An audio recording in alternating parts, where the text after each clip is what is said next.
Hey, hey, hey, happy Monday. Come on in, pull up a chair. The Gaming Gang Dispatch is in the air.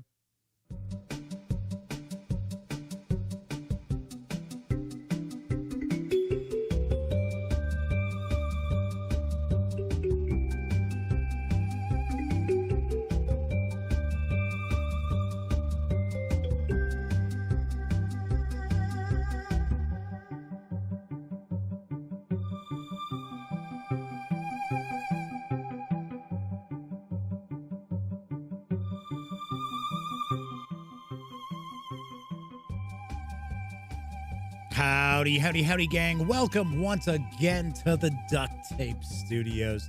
I'm Jeff McAleer, your host here at the Gaming Gang Dispatch. So, welcome aboard. This show is brought to you by thegaminggang.com, amazingly enough, which I happen to be the founder and editor-in-chief of. And if this is your first time kicking back with me, keep in mind, very, very casual. This is not rocket surgery we're performing here. We are talking about tabletop gaming. So the first half of the show, I share some of the freshest tabletop gaming news of the day. And then the second half, I'll normally take a look at a board game or role-playing game, miniatures, rules, what have you.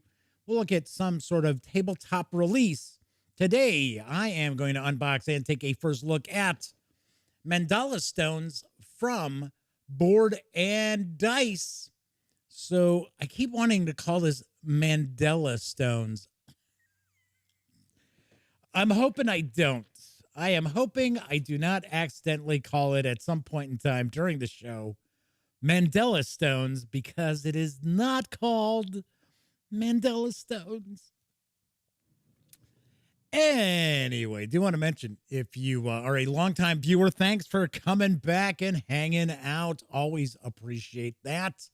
And of course, if you like this video, give it a quick thumbs up. Subscribe to the Gaming Gang channel if you haven't already. And if you do, ding that bell. It'll not only let you know when the Dispatch streams live right here on YouTube, it'll also let you know when I upload other videos, such as my review of Warhammer Fantasy Roleplay. This is the Death on the Reich companion, which I shared this review video earlier today. I had some RPG reviews going on this weekend. In fact, I also recently had done a review. I shared it on Sunday, I want to say, and it was my review of the Dungeon Crawl Classics First Time Fan Kit, which includes Doom of the Savage Kings from Harley Stroh, who I have actually been DMing with on Twitter. And I had always heard that Harley is very, very cool, really nice guy. I can see why people say that. He is really going out of his way to try to get me on the same page with Goodman Games. So we shall see.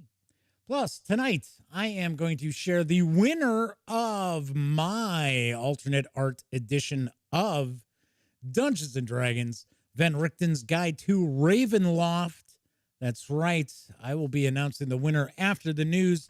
And I also have an announcement about the Gaming Gang as well that I will get into a little bit after we tackle the news and before we jump into Mandala stones. Whew, said it right that time too.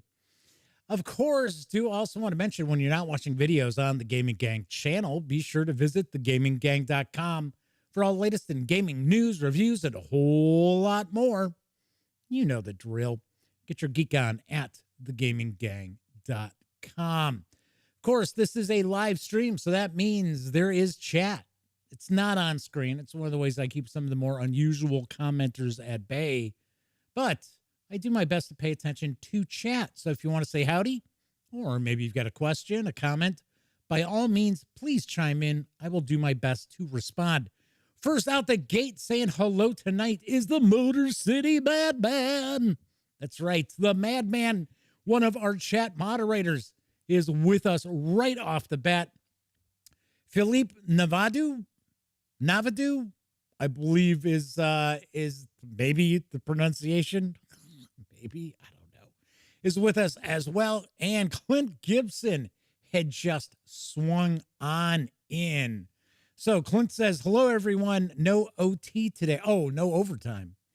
I thought maybe Clint was trying to say, hey, there was no notification the stream went live, because I know we get that a lot from people. They're like, I had no idea the stream went live, man. What's going on?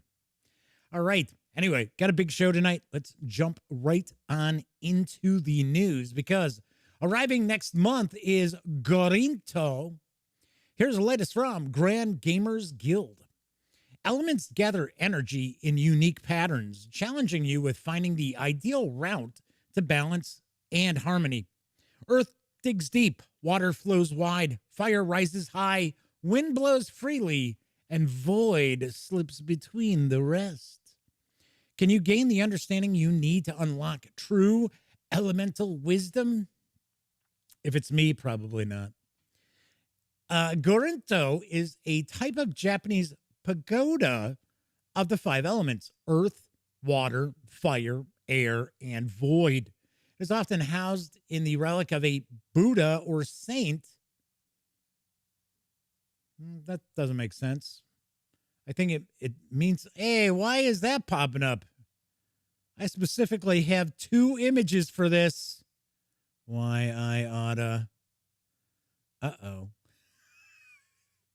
Could have swore I went through all these to make sure that, I don't know. It's been a crazy day. Anyway, the Gorinto often housed the relic of a Buddha or saint, and together represent the realm of perfect understanding. In Gorinto, players take turns selecting element tiles from the path, the perimeter, and moving them onto the mountain, which is the game board.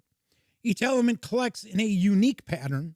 The elements collected each turn will allow you to collect more elements over the turns and rounds. Points are scored at the end of each round based on goals selected at the start of the game, as well as the elements chosen at the end of the game. The player with most points at the end of the game, obviously enough, is the winner. Winner, winner, chicken dinner. Will you achieve perfect understanding? Gorinto is for 1 to 4 players, ages 13 and up. Plays in around 30 to 60 minutes. It's going to carry an MSRP of $40 when it starts arriving on June 2nd. So if you're fans of abstract strategy games, such as Mandala Stones, which we're looking at in just a bit, this could be up your alley as well. The components kind of remind me of the more recent edition of Don't Stop, with where you're stacking little things up like that. Stacking up those tiles. Could be kind of interesting. All right, moving right along.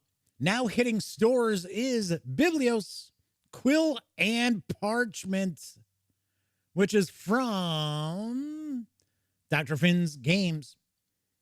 Here's the skinny, a roll and write version of the popular Biblios.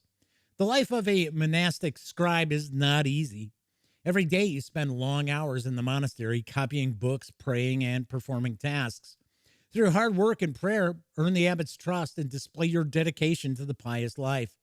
The object of the game is to score the most piety points. The game consists of 8 days rounds.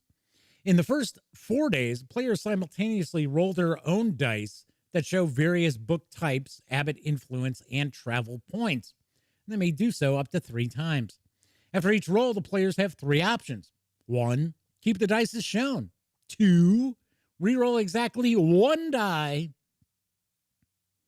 Or 3, roll all the dice.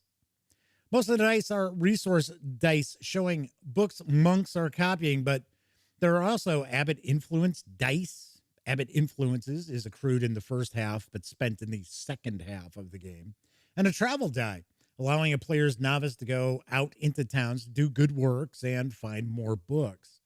In the last 4 rounds, players use their abbot influence to bid for a priority of tasks.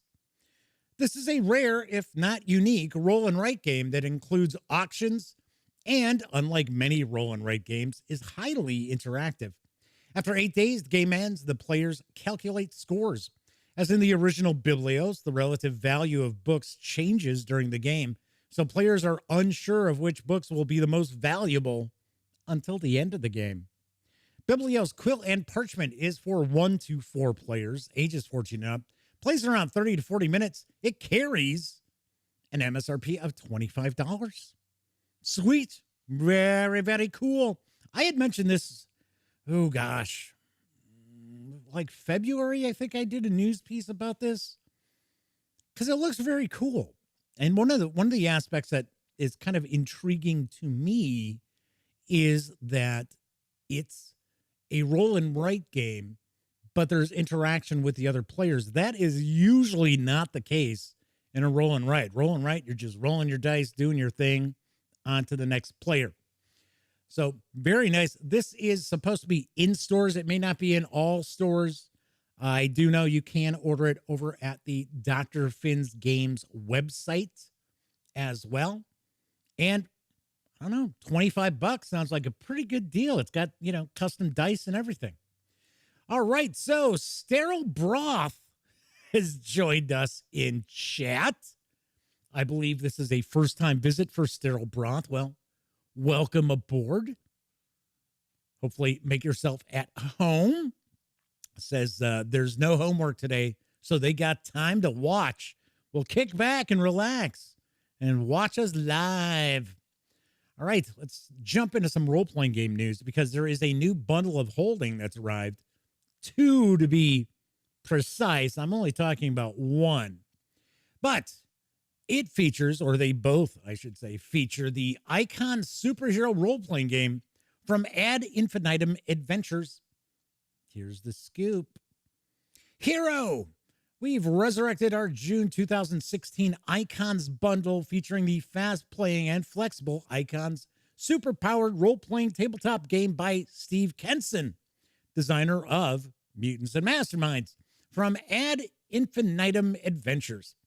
With its quick character creation, simple mechanics, and classic Silver Age action, Icons is a spiritual successor to Marvel superheroes by way of fudge.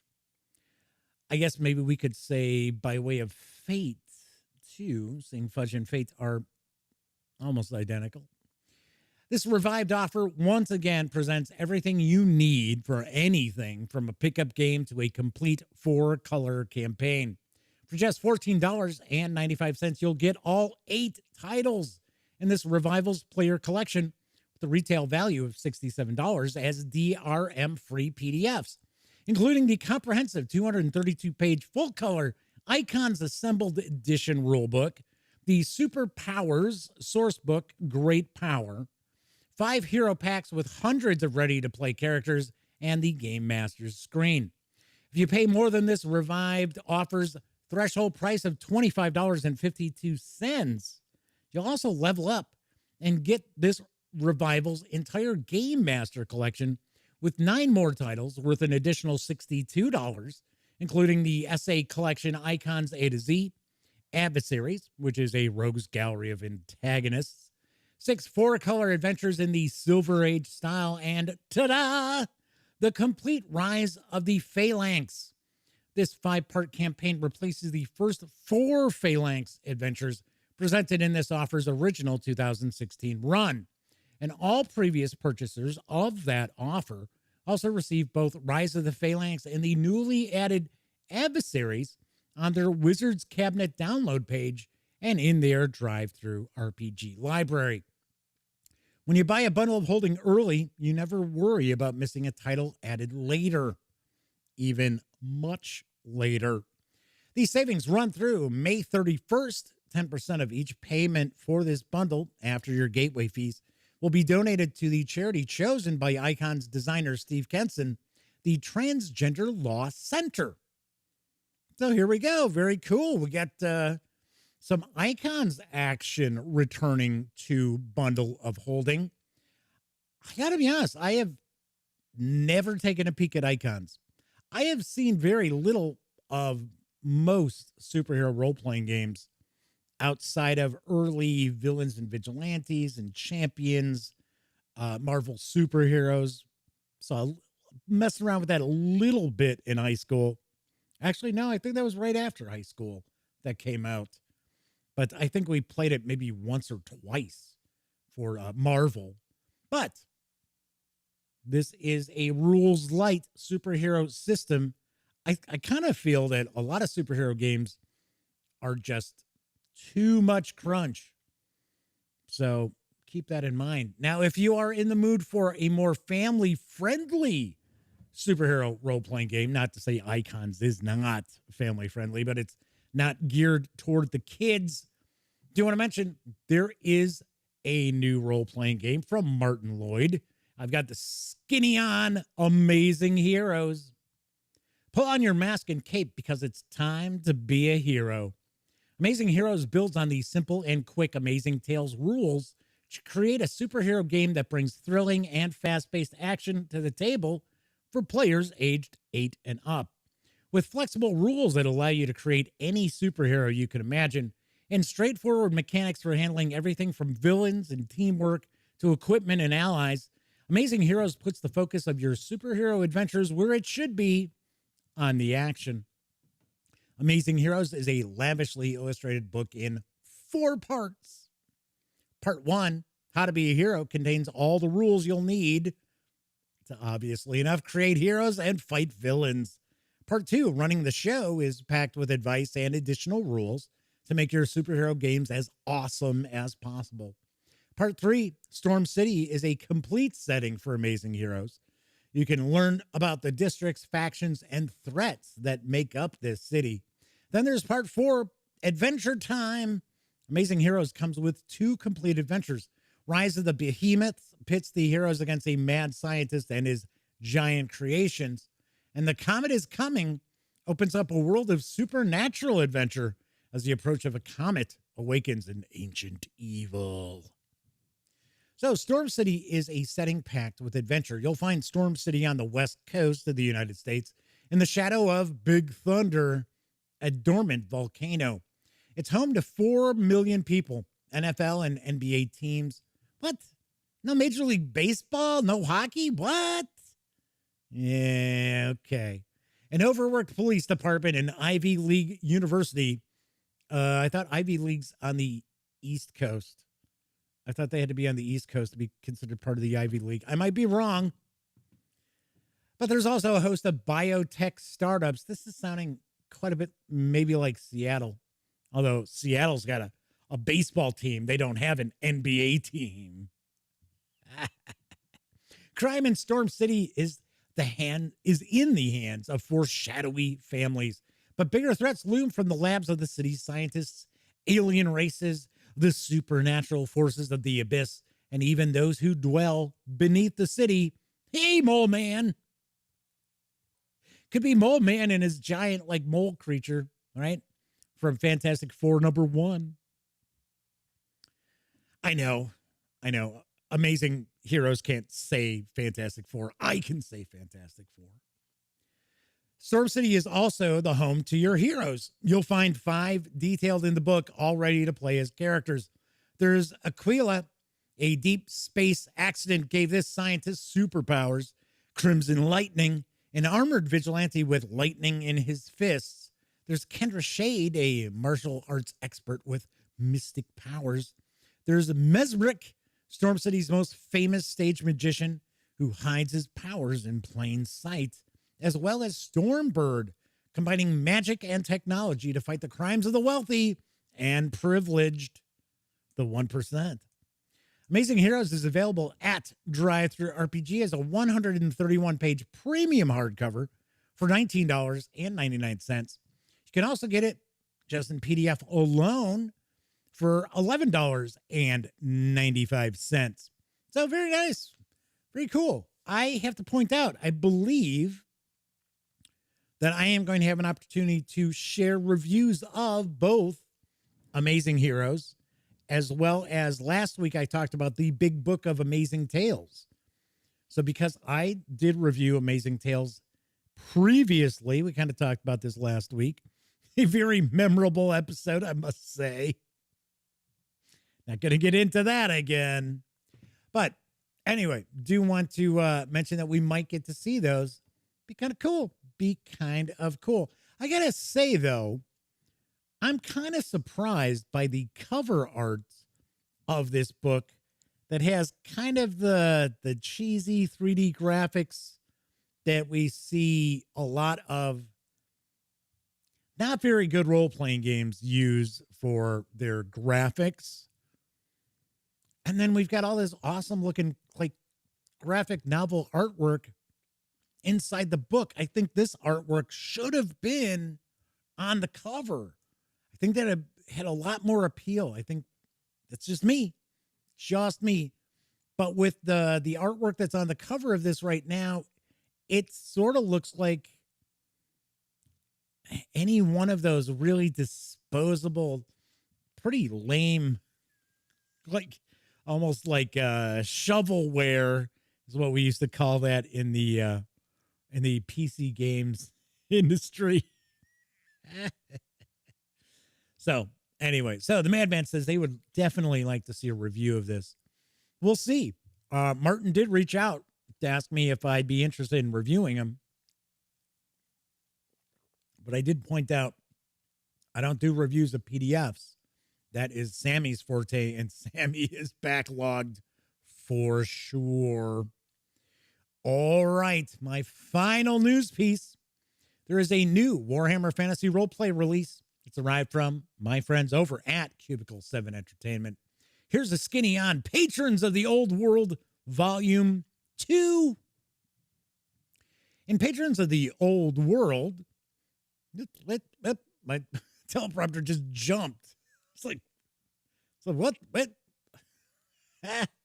In Patrons of the Old World, Part 1, we met a cunning investigator, an elf diplomat, and a talented actress.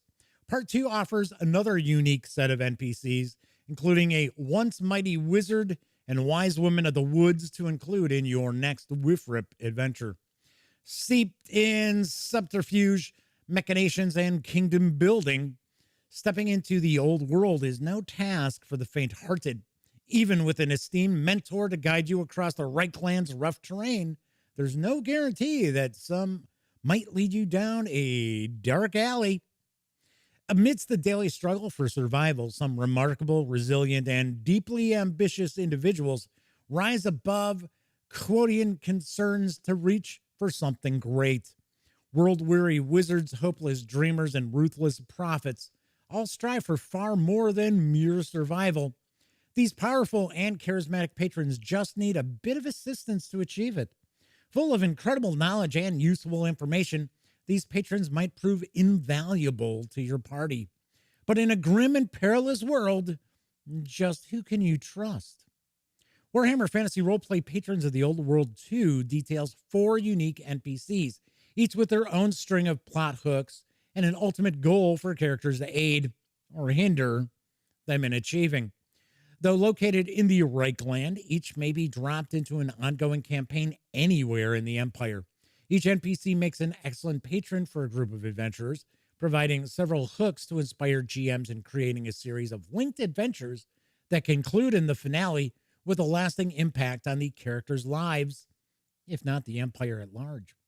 Patrons of the Old World 2 includes Wilhelm von Volk, a once mighty wizard. Wilhelm was struck low in battle with a half-dozen orc shamans. The spark of magic snuffed from his soul. Wilhelm will do anything to get it back. Failing that, he'll settle for revenge. Angela Hedame, a mysterious wise woman of the woods. Angela once held a position of influence in the Empire as trusted midwife to the great and good, until a premonition of ruin sent her scrambling for solutions few would countenance. Then we have Brianna der Briefcase Rosendorn.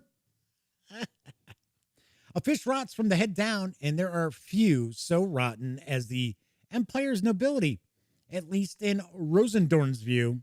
She will strike at them, wring a new order from them, even if she must wade through a river of blood to do it. Then finally, the fourth patron we've got is Duel Ulrichsen. The great churches of the empire are corrupt, and even those who have escaped the taint of chaos preach heresy. Deal has seen Sigmar's truth, and it guides him now to strike the wicked from the world. Lift the hammer and follow in the path of Sigmar's chosen. The empire is a nation mired in political connivings, injustice, warfare, and want, with layers upon layers of resentment and an in-depth knowledge of the old world. These powerful patrons will liven up any Warhammer Fantasy Roleplay adventure. Patrons of the Old World 2 is an excellent and entertaining addition to your gaming table. Packed with NPCs and exciting adventure hooks, this supplement will kickstart your next adventure in Wifrip. The 18-page PDF of Patrons of the Old World 2 is available over at DriveThruRPG for $3.99. There you go. Very nice. I always like to see new Warhammer Fantasy Roleplay PDFs pop out. So there you have 4 new patrons that you can utilize in your Warhammer Fantasy Roleplay adventures. All right, that is it for the news. As I mentioned in the last 2 news pieces, I was talking about DriveThruRPG. Of course, the gaming gang, thus the Dispatch, is affiliated with the One Bookshelf sites.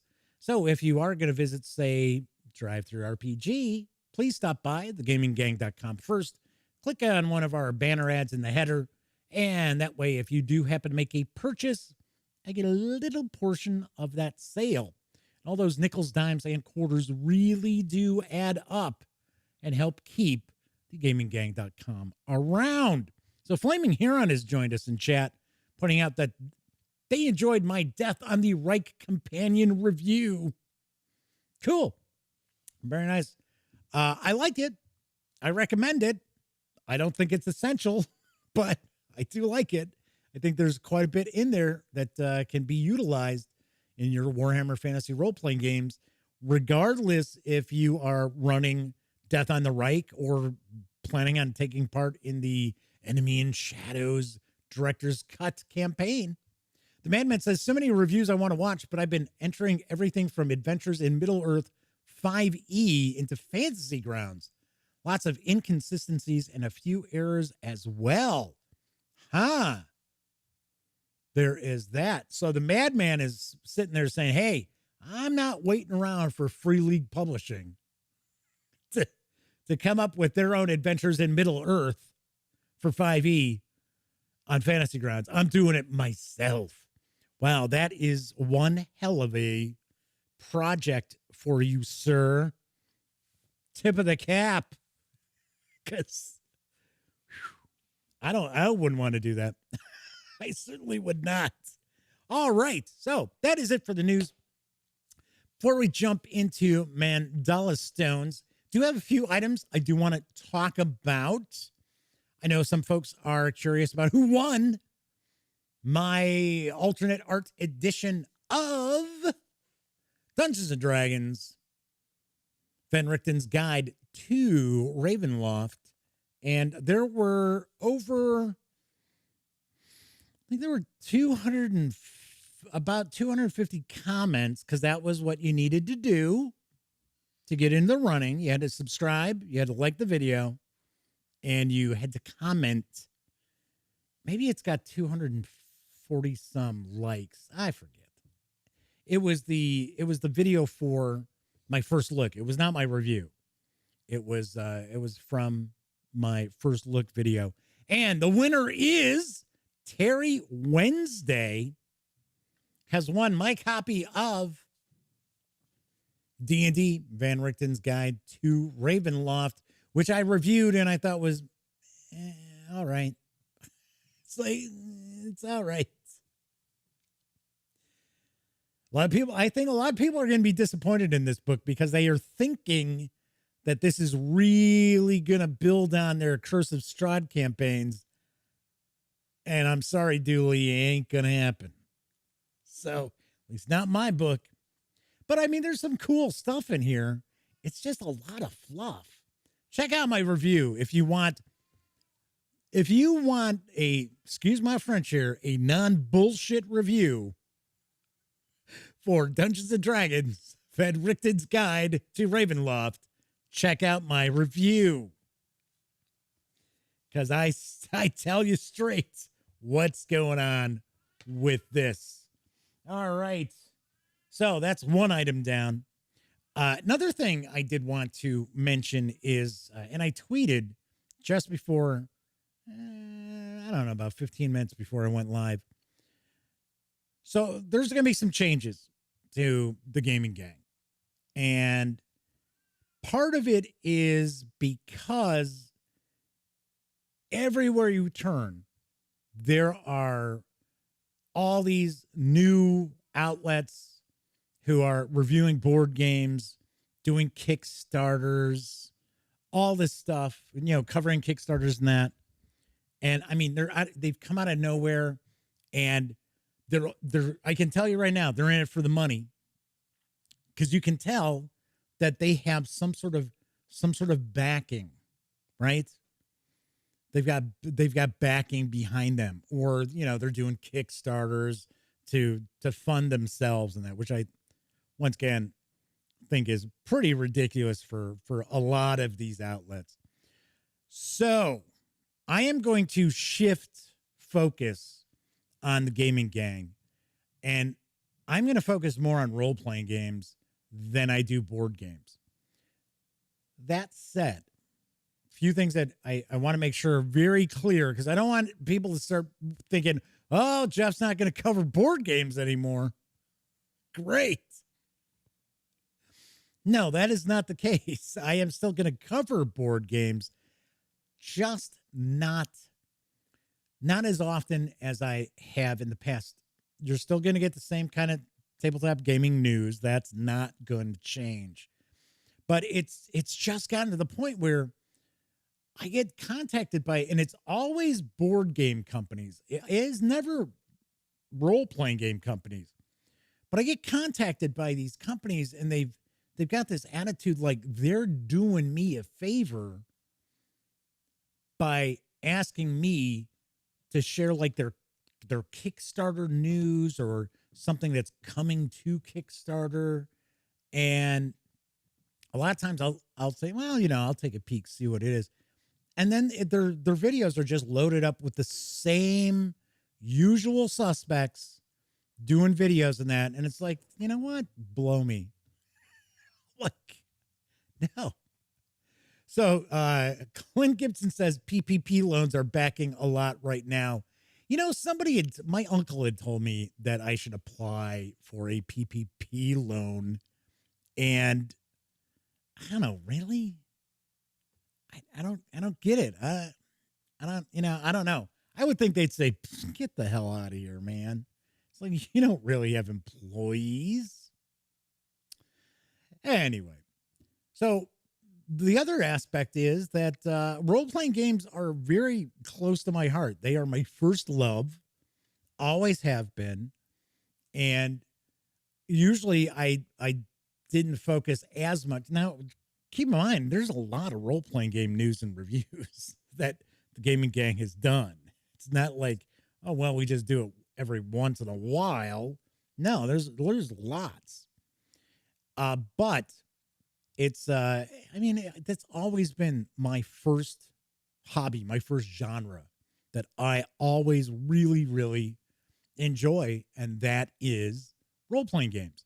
So I'm going to focus, I'm going to shift where you'll still see board game reviews. You're still going to see board game news, but I'm going to focus a little more heavily on role-playing games. Another reason for it is my nephew, Cameron, joined the Air Force, Air National Guard, I should say. So he's gone. He won't be back until November. My best friend, Elliot Miller, it's been very, very difficult for us to get together to play just for a variety of different personal reasons. And so I'm not having an easy time getting games to the table to do reviews of them. I do have a few that was able to play recently. So those reviews are coming, but it's just become tougher and tougher. So once the fall into the winter comes, Probably. So what does that mean? So basically, it means I'm still going to provide coverage and do reviews for board game companies that I have worked with for years, or even those who have come on board recently. I'm not going to say, "Oh no, I don't want to have anything to do with that anymore." No. So if here we go, JPF has joined us in chat, saying at least keep War Game Wednesdays. That niche hobby needs all the help it can get. I don't know. I mean, I don't get a ton of war gamers anymore watching. They're all busy watching Player's Aid and No Enemies Here. And oh gosh, I'm trying to remember the guy who calls the minor league hockey games. Mo's Game Table. But yes, I am still gonna do the GMT stuff. Not Compass. Yeah, Compass Games. Those jerk offs. They would never send me a review copy of anything. Bunch of dickheads. Worthington Publishing seems to like my coverage as well. Of course, Mark Walker with Flying Pig Games and Tiny Battle Publishing. You'll still see that kind of stuff. So Flaming Heron says, Dan's taking all your war game viewers now. I don't know. All I know is I don't get as much. Okay, so here's something else. I don't want to go into a big spiel about all this, because I know this is going what I have to say is going to piss people off. I find war gamers to be my biggest pain in the ass. It's board gamers are close. Role-playing game fans, not so much.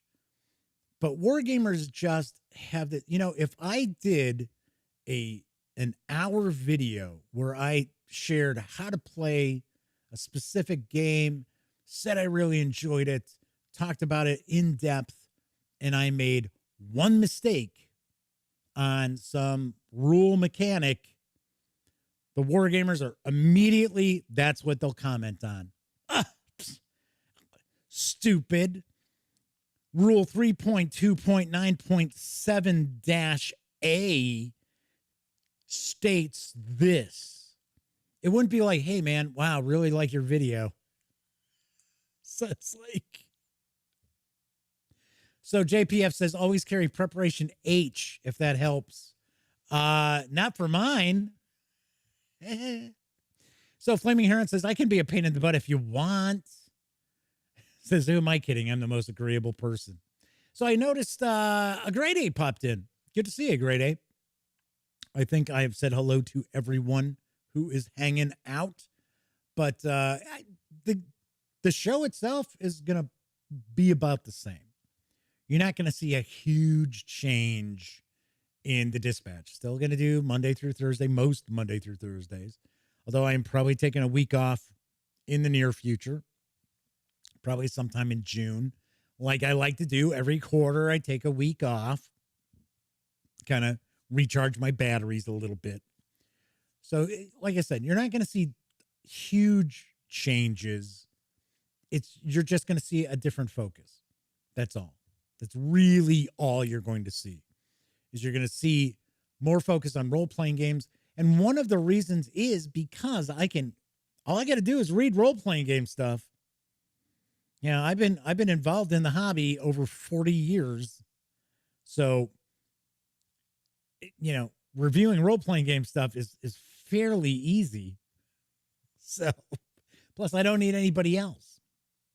So the weird thing is that the main gamer who I've been playing stuff with to get reviews done is my mom. So of course, right there, that means I can't bust out like really heavy stuff, So anyway, Sarah Broth says, I agree with you, Jeff. Some war gamers are like that through personal experience. Yeah, and I know there are a lot of war gamers out there who are absolutely not like this, but there is a segment of war gamers, a bigger segment of war gamers than any other genre of tabletop gaming that I have found that A, think they know everything, and B, think their shit doesn't stink. Just saying. Anyway, but yeah, there's still gonna be War Game Wednesdays and stuff. One last item that I will mention, piggybacking on that, we may see weeks where I'm not doing any unboxings. Where that week it's just news for the show. So keep that in mind. Because right now it's weird. It's like I'll get stuff shows up out of nowhere, and then I go days without anything showing up. So anyway, it's no big deal. Don't worry about it. But I did want to point that out because you will notice, especially the recorded videos that I upload, you're going to start to see that the RPGs are really going to start outweighing the board games, at least until the fall. So anyway, I'm sure 98% of you checking this video out are like, yeah, whatever. It's fine. So what? Yeah, except the war gamers out there are going to be like, hey, wait a second now. All right. Anyway, let's jump on over to the other. I was going to say other camera, but not yet. I do want to point out, if you are watching live, I am going to be jumping in and unboxing and taking a first look at Mandala stones from Board and Dice in just a moment. If you're watching this after the fact, in fact, anytime beyond like 12 hours after this stream ends, you are going to see a video ad. I mean, you're used to them. You're on YouTube. You're used to them. But we will be back in a sec to jump on in. All right. Anyway, we're going to be taking a look at Mandala stones, which is from Board and Dice. I am going to mispronounce these folks' names. I apologize right up front. Designed by Philippe Glauatz, with artwork provided by Zygmunt Umgilter. Telling you. My apologies. I know I didn't come anywhere close to pronouncing those correctly. At least I got the name of the game right. I'm not calling it Mandela Stones. Anyway, Mandala Stones is for 2 to 4 players, ages 10 and up. Plays in around 30 minutes. It's going to carry an MSRP of $40 when it starts arriving in stores. It is starting to hit stores now. So I think some online retailers are still waiting for their shipments, but it might also be in some stores as well. So anyway, wrapping up, before we jump into this, just some comments in chat. Flaming Heron said, imagine if you had to play role-playing games to review them. Yeah, that'd be kind of tough. And says, well, now I have more time for RPGs. Flaming Heron's not complaining, but his wallet sure will be. Disavowed 92 has joined us as well in chat tonight. All right, so here we have Mandala stones. Let's flip this on over. You know what?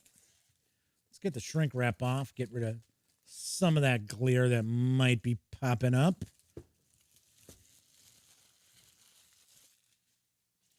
Formed and smoothed by the flow of a gentle river and enchantingly patterned by human hands, Mandala stones reflect tranquility and beauty. Together with your friends, you must influence artists, positioning them cleverly on the board to collect colorful stones. Create a stunning work of art as you arrange the stones on the Mandala board, producing a unique pattern every game. So if you are a fan of abstract strategy games, I should say, this is probably going to be up your alley. All right, let's open this up, take a peek, see what we've got. So we've got a rule book. Let's take a peek at that first off. Very short. So I understand this game is very easy to learn. And yeah, I hate using that phrase, right? Easy to learn, difficult to master. So we get an introduction. We got our game components. Looks like we have different objectives, possibly. They might be hidden objectives for each player, or there might be an objective that everybody's playing for. So JPF says art-themed games seem to be the flavor of the day. Yeah, this to me, this really doesn't look like a true like art-themed game. I know, yes, you're supposed to be influencing artists and stuff. So we're talking about setting up the main board, the Mandala board, player setup here, playing the game. So on your turn, you must perform one of two possible actions, pick or score. The handy reference card will remind you of the rules governing each action. So I'm taking a guess, when you pick, are you picking possibly a stack? We'll find out. We will find out. See, now this is the kind of game that my mom would be like, huh, that's interesting. Looks pleasant. My mom likes pleasant games. Although I have to admit, she really likes unfair. So that review's coming very shortly. All right, so we got the game end and our credits here as well. All right, so we got the rules. Next, we have the player boards, which seem to be cardstock. If I can get this open here.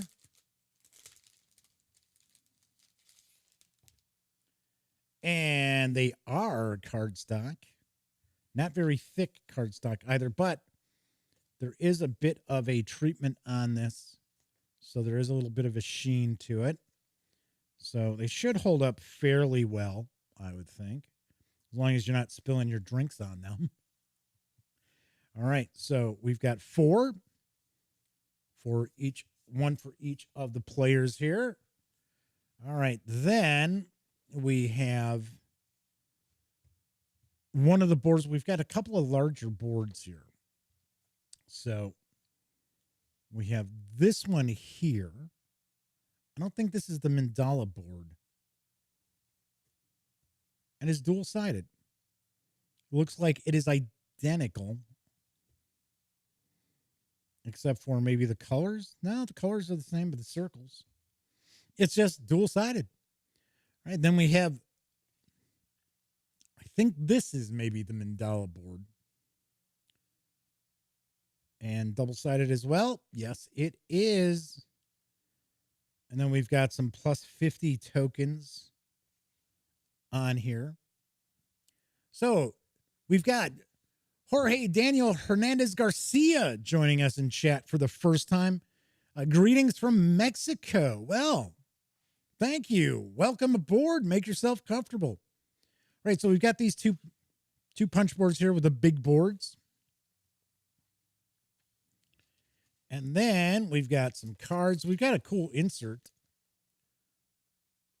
So that's a nice plastic insert. We've got these plastic discs as well as a draw bag. So we have that. All right, so we've got some cylinders. That's pretty nice. I always like when we get to, and this is not a real cheap, flimsy plastic insert either. So, I mean, it's not super thick plastic, but you know, sometimes you get these inserts where, you push on it, it's like falling apart. It's like super, super thin plastic. All right, so we got that insert there. So we've got some cylinders. These look similar. Like so. You know what? Let's zoom on in a bit. I will get as close in as I can. Looks like we're in focus there as well. It's funny because if you follow the show, when I'm doing a first look or a review of a book, I use a different fixed manual lens on my Panasonic G85. But when I'm doing board games, and taking a look at board games, I use, it's just my kit lens. I really should invest in a better lens as my all-purpose lens. So we've got some black wooden discs for those. I'm guessing one for each player. But maybe not, because I mean, there's nothing to differentiate the player unless this was going to be on your board. That might be it. So we've got a couple more cylinders here, and they have a different design on them. Just like so. These are plastic. Feel like plastic. And this is, I always say silk screened, and somebody said that, yes, that is correct, that it is silk screening that they do. And then I've had somebody else tell me, no, that's not silk screening. It's like, okay. So it is not a sticker, but this is not cut into this either. So I'm just going to put them all in one bag here. They fit. Then we got a bunch of these discs. Looks like we got 4 colors. Looks like both of the designs are a little different. So we've got purple. We've got yellow. We've got blue. And what essentially is kind of a fuchsia color here. So we've got that design. So I think we've got the 2 designs that match the cylinders as well. So we got this design here. JPF says, if I'm short of silica packs, you certainly get enough with this game. Yes. I'll be snacking on those later. Not. So then we've got same colors, but a different design. Just like so. But these are plastic. They've got a little bit of heft to them, so that's very cool. I got to admit, for a $40 price tag, this has some really nice components to it. I know nothing about the game, outside of it being an abstract strategy game, but the components are really, really cool. Very nicely done. Because, a lot of companies, these would just be card stock, and they would still be charging you $40 or more. So very nice, very cool. Okay, then we've got some cards. And I know we've got some like objective cards in here, and then we are going to have some player aid cards in here. So we've got 4 player aid cards. So it says on your turn, choose one, pick or score, like we mentioned before. So picks on this side. Okay. It says if there's no empty slot on your board, you must score. Okay. Choose an artist, move it to a different location. Take all stones from the top of adjacent stacks matching its pattern. Pick one, go counterclockwise, and make a tower. Unless they are blocked, add the tower to an empty spot on your board. And then we got scoring. Pick either A or B. A, choose 2 or more towers on your board with the same color on top. Pick the top stone from each selected tower and score victory points according to the rules of that tower. Or B, choose any number of towers. Pick the top stone, scoring 1 victory point per stone. Or, number 2, place stones on the spiral, scoring any additional applicable victory points. Still doesn't make a whole lot of sense to me. I'm going to have to take a look at the rules. So Keldon says, yum, as far as those silica packs. So these are the objectives. So these look like these are hidden. These are hidden objectives. So you get extra victory points if you only have that pattern visible or that pattern visible. 10 victory points if you end the game with no stones. 8 victory points if you end with 1, 2, there's 3. Here's 7 victory points if you end the game with at least 3 blue stones or more blue stones than any other player Looks like we got for yellow, for red. That's not red. The color is not red. And purple. All right, cool. So we've got these cards here as well. So let's put all the stuff back in. So we've got our little cards here. We've got the columns, the cylinders. I have no idea what would be going in here. Not a clue. Not a clue what goes in there. So we got the draw bag as well as 2 bags of these plastic discs with the designs on them. And that's what we find when we take everything from Mandala stones outside the box. As I mentioned before, this is arriving in stores, and I don't think it's out just yet everywhere. I think it's still pre-order on some of the online retailers, but it is going to it's going to be arriving very soon. I believe it is end of this month, early next month. Oops, almost forgot. I left some other stuff out. We've got the punch boards with the 2 big boards, the player boards, as well as the rule book. That's what we got in Mandala stones. Ta-da! Cool deal. All right. So Keldon says, directions unclear. I put my milk in the microwave. Okay. Not sure what exactly that's supposed to mean.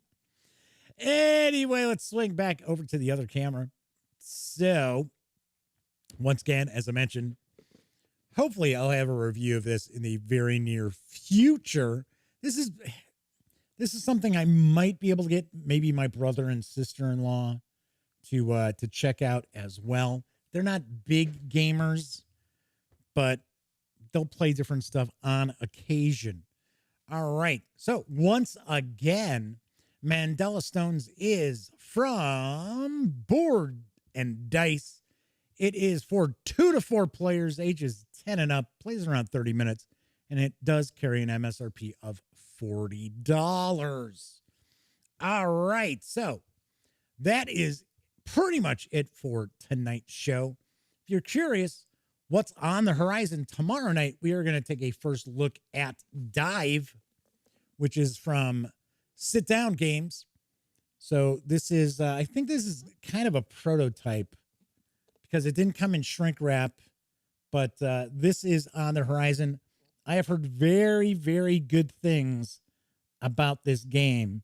So we will keep our eyes peeled on that. So that's on tomorrow's show. On Wednesday's show, kind of a War Game Wednesday, as we're going to take a first look at Imperium Classics, which is arriving from Osprey Games. I believe this is a deck builder. So, cool. So we're going to check this out. Artwork's kind of decent. Now this, I think there's 2 editions. One which is historical, and I think one is it's either fantastical or like science fiction. Then on Thursday's show, we're going to take a first look at Mutant Crawl Classics from Goodman Games. That's right. Thursdays are always, or almost always, role-playing game releases. So we are going to take a look at MCC, which as you can see is much, much shorter, much smaller page count than Dungeon Crawl Classics.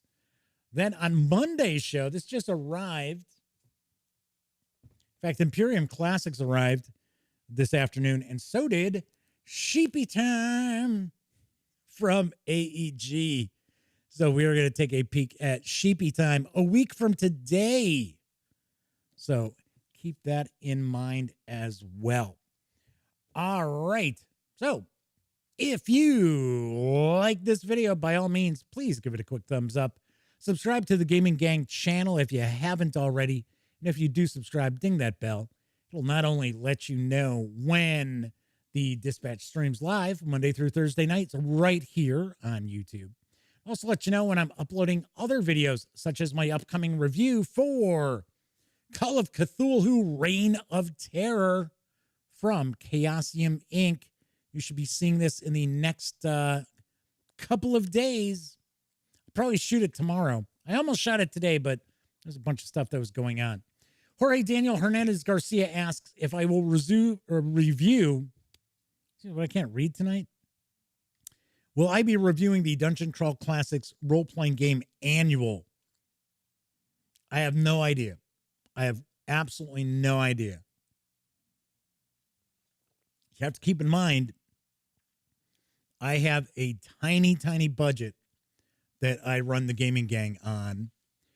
And by the way, if you like what I do or you like the website, you can always buy me a cup of coffee. Jason V says, was the drawing for Van Richten's guide today? Yes, already did it. Already did the announced the winner.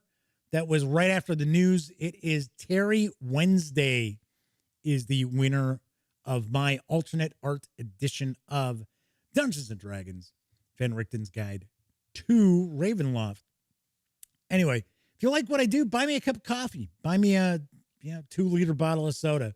You can go to thegaminggang.com. You'll see there's a little ad there. It's got that famous picture of the soldier drinking the cup of coffee. It says, buy me, if you like what I do, buy me a cup of coffee. It's paypal.me/thegaminggang. Just thought I'd throw that out there. Anyway, so everybody who watched live, thank you very much for hanging out with me tonight. Always appreciate people taking time out of their busy schedules to kick back with me. So anyway, back to real quickly what Jorge had asked. I have a tiny budget. I always like to tell people that the budget I have to run this makes shoestrings look like cables that hold up the Golden Gate Bridge. But every once in a while, I will go and actually purchase something to do a review of. And that's why I did in fact, I did a review of it, if you haven't seen it yet, for the Dungeon Crawl Classics first time fan kit, which gives you a bunch of stuff, including your Zaki dice, for $35. So definitely check that out. All right. Clint says, I'll buy a Pepsi Blue Friday. Pepsi Blue? No, man. I don't drink Pepsi Blue. I drink Diet right now because there's no caffeine. There's no sodium. There's no sugar. It's all right. It's not bad. It's from the folks who make Royal Crown Cola. So they're kind of local. All right. Anyway, let me wrap this up. So those of you who watch live, thank you very much. Those of you who watch after the fact, thank you as well. I know not everyone has an opportunity to kick back and watch this stream live. So even if you're watching on Memorex, thank you very kindly. Everybody enjoy the rest of your Monday night, Tuesday morning, or whatever day it happens to be that you're watching this. I will be back tomorrow, and I certainly hope, as I wrap up all my videos during this, what might not be a never-ending pandemic, regardless, I certainly hope all of you out there are being smart and staying safe.